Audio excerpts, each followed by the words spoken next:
This is my sourdough starter. Her name is Helen. She's about a year old, and this week she made dinner rolls with a little garlic butter brush on top, and she also made sourdough bagels, everything seasoning, and garlic salt on top. We're going to spend time in my kitchen in this video this week, and I'm going to show you how I care for my starter, how I feed it, and how I used it for 2 recipes this week. The first one I'm going to share with you is the bagel recipe, sourdough bagel recipe. I got it from Little Spoon Farm, and I will leave a link for you in the description box. So I actually fed my starter last night and split it into a clean jar. And I need 100 grams of sourdough starter for this recipe. I started by weighing the second jar of starter that I started last night. I split it and I fed both jars because I wanted to make 2 recipes and I wanted 2 active starters ready to go, and I only had these smaller jars. So I just split it and fed them separately. Normally I just stick with 1 jar and feed it that way. So I dumped the sourdough starter into the mixing bowl that goes with my KitchenAid, because I'm going to use my KitchenAid to knead the dough. And I put in a cup of water with a little extra splash, about a tablespoon of water, and then 2 tablespoons of any kind of honey that you have is fine. A teaspoon of salt. I just use Redmond salt because that's what I have. Any kind of salt is fine. And then about 3 cups of flour. If you use bread flour, you might need a little less water. But really, you're just going for a nice dough consistency and elasticity when you are kneading it by hand or kneading it in the mixer. I use my dough hook for my KitchenAid, and I let her do the hard work for me of kneading it. It takes about 7-8 minutes to get the dough where I need it to be for it to start rising.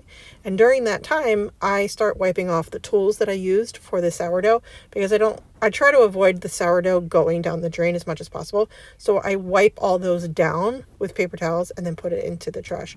And you can see this dough needs a little bit more water. So I threw in a splash of water and then set it to go again. And it came out to be the consistency that I wanted. I dumped it onto a plate, and then I oiled the bowl so that when it rises, it doesn't stick to the sides of the bowl. I cover it with a tea towel, and then I place it into the oven. And what I do is preheat the oven at 350 for 3 minutes, turn it off really quick, and then I put my dough into my oven for however long it needs to rise.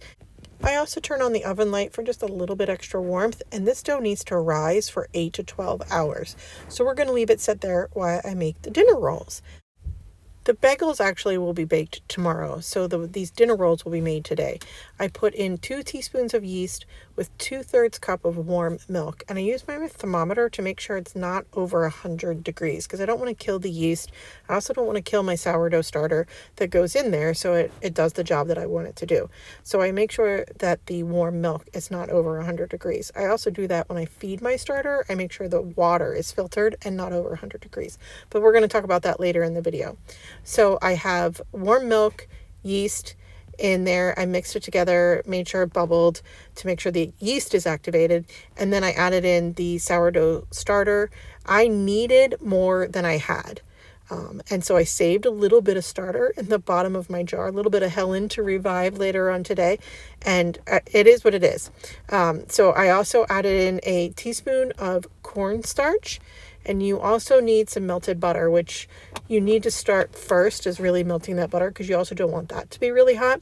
So over on the right hand side of the screen, you'll see my melted butter. I'm waiting for that to cool down. So I'm just adding in the rest of the ingredients: a teaspoon of salt, 3.5 cups of flour. Again, depends on the type of flour that you use and the liquid that you put in.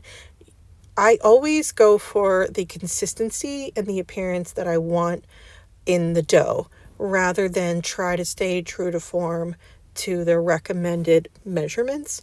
I started using a wooden spoon, and you can see how crumbly it is without the butter. The butter will pull it all together the way I want it to be, and I'm into the consistency I want. But what I've really been wanting lately is a second KitchenAid bowl that attaches to the mixer. So I transferred bowls from the first dough and oiled a second bowl and put it into the oven so I could use this bowl to mix the rolls for dough.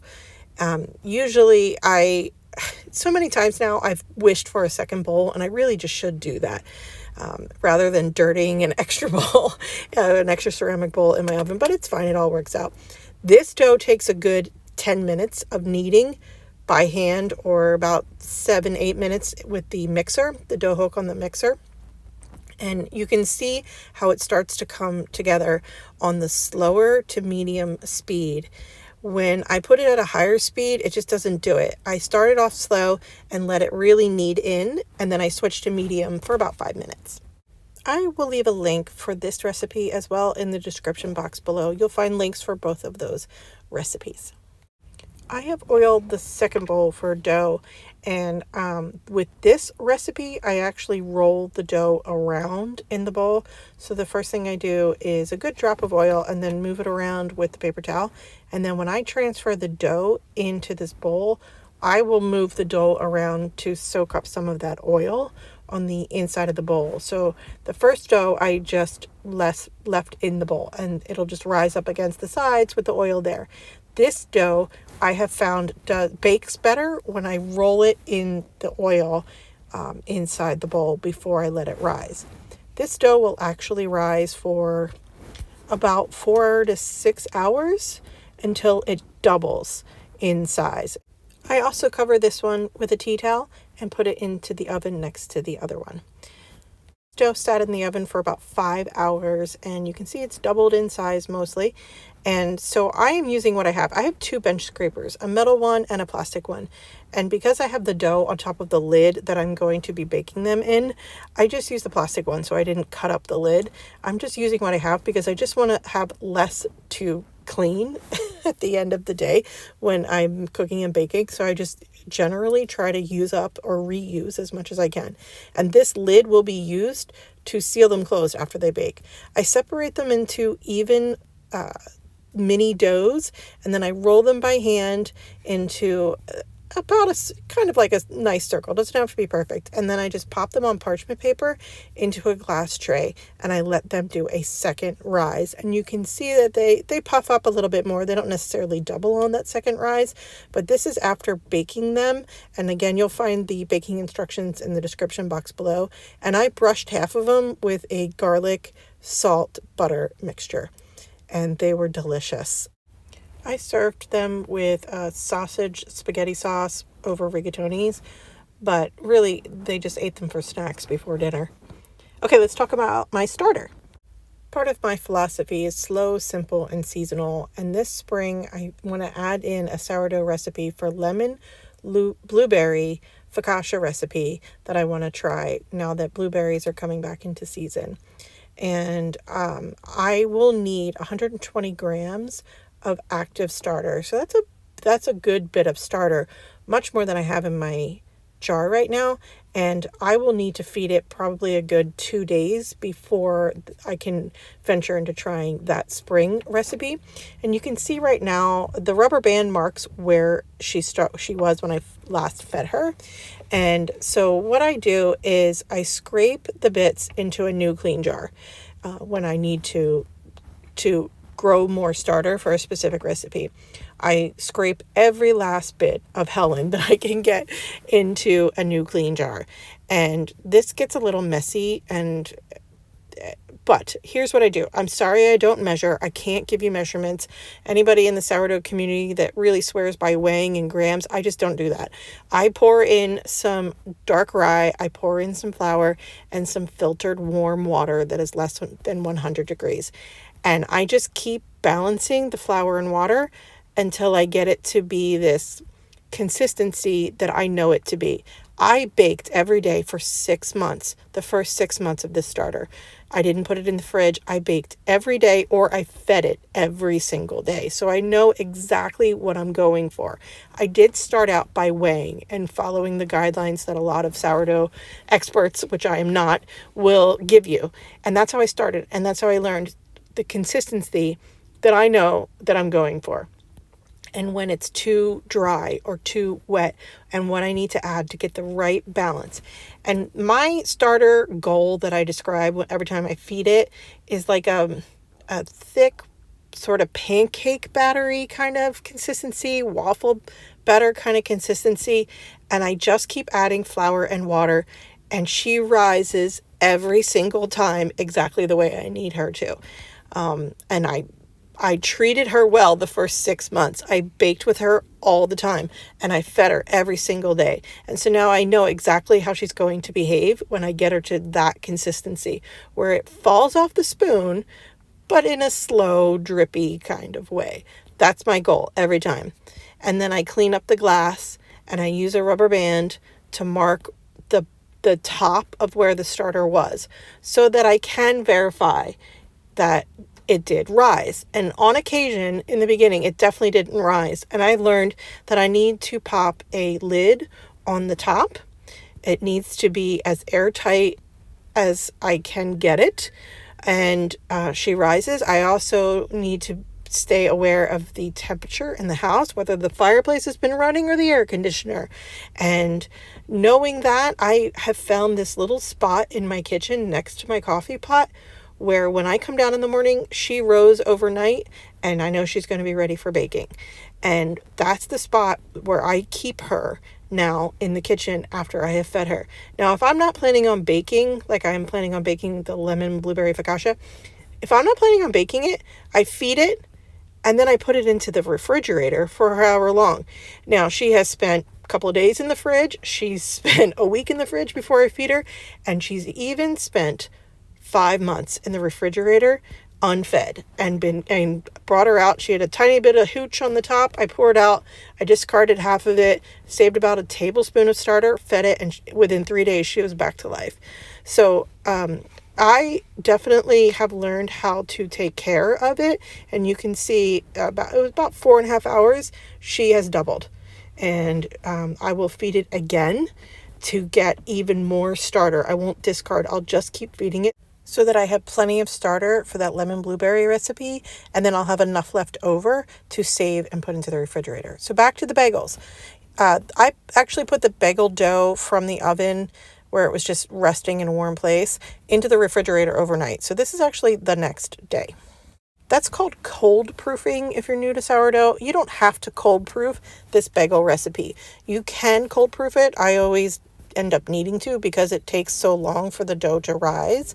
But I did cold proof. You can also cold proof it in the bagel shape also. So I just used my bench scraper and I cut it into 8 different sections, almost like you would cut a pizza. And then I have equal amounts for my bagels.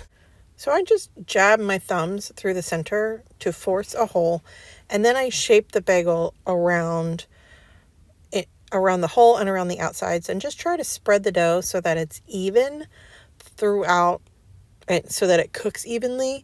And then the bottoms I don't really care too much about, but I just try to make the hole a little bit bigger because these are going to do a second rise. And I have learned in making these so many times that if you don't make the hole big enough, the hole will close on that second rise. So now I try to make sure that the hole is actually a little bit bigger than I want it to come out to be, so that on the second rise, they come out okay. So here I have the 8 bagels, and I have them on parchment paper on a rimless baking sheet. I cover it with a towel and I let it rise for about another hour. You can give it several hours to sit on your countertop. I usually just give them about an hour, and you can see how they have changed a little bit in shape, not too much. But then what you're going to do first is actually put them in a pot of boiling water with a tablespoon of sugar for every 6 cups of boiling water. And then I coat mine with half of them will be everything bagel seasoning and the other half will be garlic salt. Those are the requests of my family. That's just how we make them. So once the sugar water is boiling, you boil the bagels on each side for 2 minutes, and then take them off back onto the parchment paper. And when they're cool enough to handle, that's when I do the toppings. You don't have to do toppings. You can leave them plain. We do everything bagel seasoning. I make my own everything bagel seasoning. So I just put it in a bowl and shake it all around, and it gets a really good covering. And I do 4 of the bagels as everything bagels, and then 4 of the bagels as garlic salt. And that's just what my 3 kids and my husband and we end up liking to eat. And once they are boiled and seasoned, that's when I put them in the oven, about 24 to 26 minutes at 425 degrees. Again, the recipe link will be below. You'll have to calibrate to your oven, but that's how it works for my oven. And these guys were in there for 25 minutes. They probably should have been in there for about 23 or 24 minutes. They got a little bit more brown than I would like, but they were still delicious and came out great. And will do the job for bagels, sandwiches, and breakfast. Thank you for being here in this video with me today. I really liked sharing some time in my kitchen this week, and I hope you're doing well. Here's another video for you.